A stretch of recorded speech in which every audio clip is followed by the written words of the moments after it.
இந்த உலகமே மர்மங்கள் நிறைந்த உலகம். அப்படிப்பட்ட இந்த உலகத்துல இதுவரைக்கும் நிறைய விடை தெரியாத மர்மங்கள் இருக்கு. அதை பத்தி தான் எந்த ஒரு வீடியோல நீங்க பார்க்க போறீங்க. வாங்க டைம் யூஸ் பண்ணாம வீடியோக்குள்ள போகலாம். இந்த வீடியோ நம்ம முதல்ல பார்க்க போகிறது zodiac killer, one of the most wanted criminal, அதாவது சீரியல் கில்லர் இன் அமெரிக்காவில். கலிஃபோர்னியாவில் 1960 காலகட்டத்திலேருந்து 1970 காலகட்டம், அதாவது கிட்டத்தட்ட 10 வருஷமாக 37 பேரை கொண்டு இருக்கானா எந்த ஒரு ஜோடியாக் கில்லர்.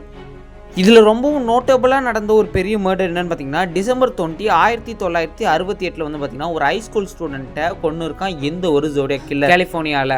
இன்னொரு கொலைக்கு இந்த ஜோடியாக் கில்லர் பிளான் பண்ணுறான். அதாவது இது எப்போ நடக்குதுன்னு பார்த்தீங்கன்னா, ஜூலை 4, 1969. அப்போ ஒரு பையனும் ஒரு பொண்ணையும் கொல்ல பார்க்குறான் எந்த ஒரு ஜோடியாக் கில்லர்.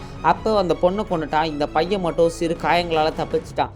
அப்படி தப்பிச்சவன் சும்மா இருப்பானா, அந்த பையன் டக்குன்னு போலீஸ்கிட்ட போய், சார் இப்படி தான் இருந்தான், அவன் இந்த மாதிரி முகமூடி போட்டுக்கிட்டு இந்த மாதிரி சில சிம்பிள்ஸ்லாம் மேலே இருந்தது, அந்த மாதிரி அடையாளத்தை சொல்லிட்டான். நான் சின்ன பையன் சொன்னதை வச்சு முகத்தை வரைஞ்சிட்டாங்க. ஆனால் இன்றைக்கி வரைக்கும் யாராலையுமே கண்டுபிடிக்கல. அதே மாதிரி இருக்கிறவங்களுக்கு கொண்டு வந்து டார்ச்சர் பண்ணியிருக்காங்களே தவிர கரெக்டான ஜோடியாக் கில்லரை கண்டுபிடிக்க முடியல இன்றைக்கி வரைக்குமே.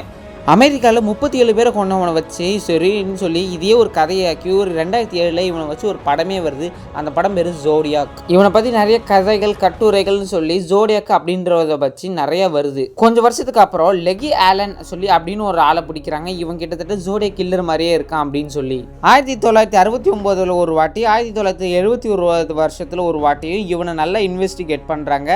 ஆனால் இவன் யாருன்னு கன்ஃபார்ம் யாராலுமே சொல்ல முடியல. ஏன்னா அவ்வளோ அளவு இவன் ஒரு மர்மமாகவே இருந்திருக்கான். ஆலன் ஒருத்தவரை கண்டுபிடிச்சால. ஆலனும் பார்த்திங்கன்னா 1992 மேட்ச் ஆகலன்னு சொல்லி விட்டுடுறாங்க. அதே மாதிரி ஆலனும் இறந்து போயிடுறாரு. ஆனால் அதுக்கப்புறமும் இந்த கேஸ் சால்வ் ஆகல. அதுக்கப்புறமும் சில கொலைகள் நடக்குது.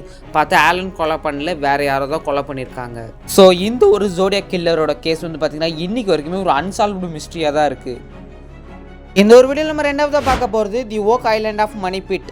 ஒரு பெரிய மர்மமான விஷயம், அதுவும் புதையில தேடினா அது இந்த ஓக் ஐலாண்ட் மணி பிட்டை பற்றி கன்ஃபார்ம் வந்திருக்கும். 2வது செஞ்சுரி காலத்தில் பார்த்தீங்கன்னா இந்த புதையில தேடுற வேட்டைன்றது ரொம்பவுமே பெருசாச்சு. அப்போ ஒரு 3 இளைஞர்கள் இந்த இடத்துல ஒரு பெரிய ஒரு குழியை தோண்டி தேடுறாங்க. அப்போ அவங்களுக்கு கிடச்சது என்னன்னு பார்த்தீங்கன்னா கொஞ்சம் கடல் தண்ணியும், அதுக்கப்புறம் கொஞ்சம் பார்த்தீங்கன்னா சேறு தண்ணி, சகதி அப்படின்னு சொல்லி எல்லாமே கலந்து தான் வருது. இந்த இடத்துல இருக்குன்னு சொல்லி இன்ஃபர்மேஷன் கிடச்சி இவங்க தேடினதில் இவங்களுக்கு கிடச்சது வெறும் அந்த இருக்கிற சேறு, மண், புழுதி தான். இவங்களுக்கு கிடைக்க வேண்டிய தங்கமும் வைரமும் எதுவுமே கிடைக்கல. குழி தோண்டிக்கிட்டே போகிறாங்க, ரொம்பவும் ஆழமாக தோண்டிட்டு போயிட்டு இருக்காங்க. தி ஓக் ஐலாண்ட் மணி பிட் எங்கே இருக்குதுன்னு பார்த்தீங்கன்னா கோஸ்டல் கார்டு ஏரியா, கனடா கிட்டே இருக்குது. இவங்க எப்போ தேட ஆரம்பித்தாங்கன்னு பார்த்தீங்கன்னா 1795 தான் இதை தேட ஆரம்பிச்சிருக்காங்க. ஒரு புதையல் ஏதோ இருக்குது அப்படின்ற ஒரு இன்ஃபர்மேஷனை தேடி. ஆனால் அவங்களுக்கு கடைசி வரைக்குமே எந்த ஒரு புதையலுமே அந்த இடத்துல கிடைக்கல இன்றைக்கி வரைக்குமே. தேடி இன்னும் நிறைய பேர் அங்கே கூட போயிட்டு இருக்காங்க. ஆனால் சில பேருக்கு ஏதோ 1-2 கிடைச்சது மாதிரி தான் ஏதோ ஒரு தகவல் வருது. இந்த வீடியோவில் நம்ம 3ஆவதாக பார்க்க போகிறது தி கோஸ்ட் காலனி ஆஃப் ரொனாக். அமெரிக்காவோட ஒன் ஆஃப் தி ஓல்டஸ்ட் மற்றும் அன்டெஸ்ட் மிஸ்ட்ரினா அது எந்த ஒரு கோஸ்ட் காலனி ஆஃப் ரொனாக் தான்.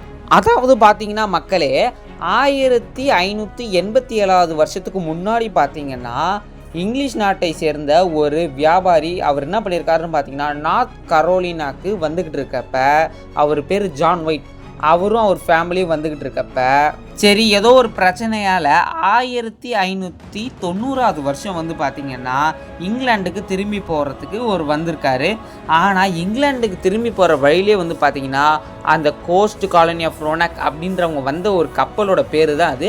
அந்த கப்பல் பார்த்தீங்கன்னா மாயமாக மறைஞ்சிடுச்சு. இது எப்போன்னு பார்த்தீங்கன்னா நைட் நேரம் நல்லா சடன் மழை பெஞ்சிட்டு இருக்கு. அந்த ஒரு நேரத்தில் இந்த கப்பலை காணோம். இதை தேடி போனவங்க நிறைய பேர் இந்த இடத்துல நிறைய அந்த ட்ரைபல் பீப்புளெலாம் இருக்காங்க. அவங்க ஏதாவது கொலை கூட செஞ்சுருப்பாங்க, கப்பலை உடச்சிருப்பாங்க, இல்லைன்னா சூறாவளி அடிச்சுட்டு போயிருக்கோம்.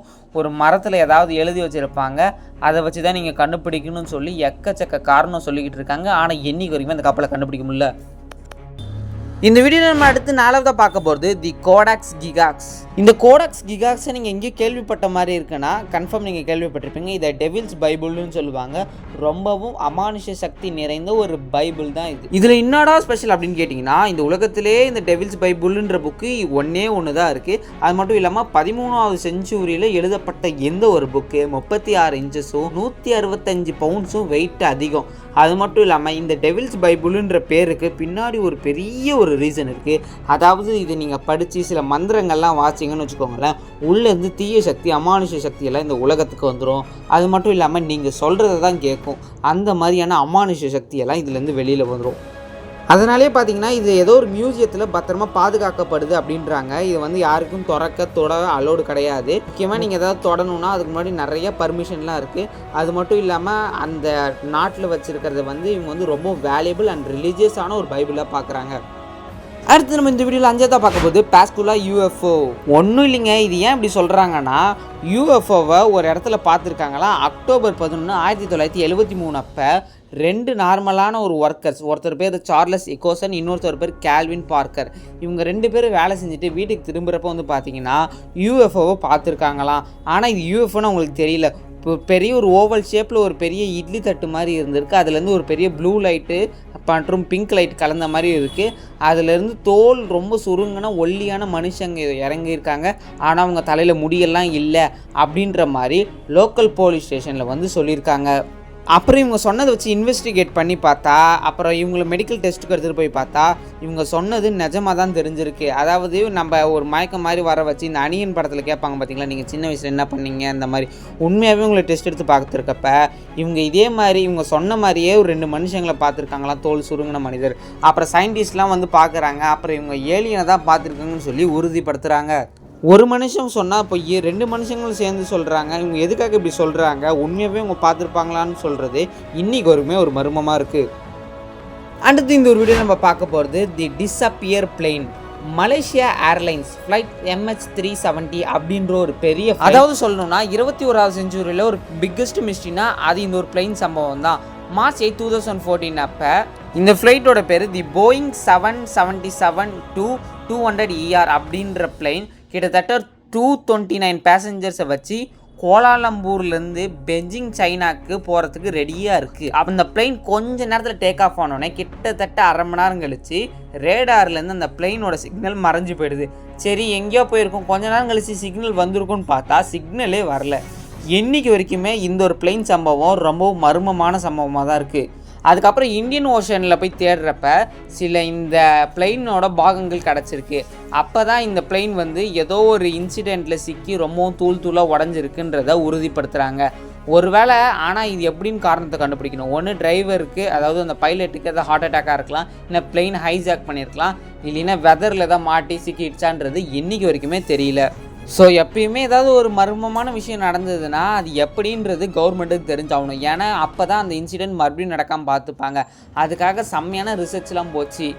ஆனால் அந்த பிளெயின் மறைஞ்சதுனால உள்ளே இருக்கிற ஆளுங்க எல்லாருமே அந்த இடத்துலேருந்து காணா போனதுனால எதுவுமே கண்டுபிடிக்க முடியல. கொஞ்சம் வருஷங்களுக்கு அப்புறம் கழிச்சு அந்த பிளெயினோட பாகங்கள் மட்டும் தான் கிடச்சிருக்கு. ஓகே காய்ஸ், இந்த வீடியோ முடிஞ்சிச்சு. இந்த வீடியோ பற்றி லைக் பண்ணி ஷேர் பண்ணி மறக்காம நம்ம சேனலை சப்ஸ்கிரைப் பண்ணுங்கள். இன்னொரு சூப்பரான வீடியோ பார்க்கலாம். Tata bye bye, see you.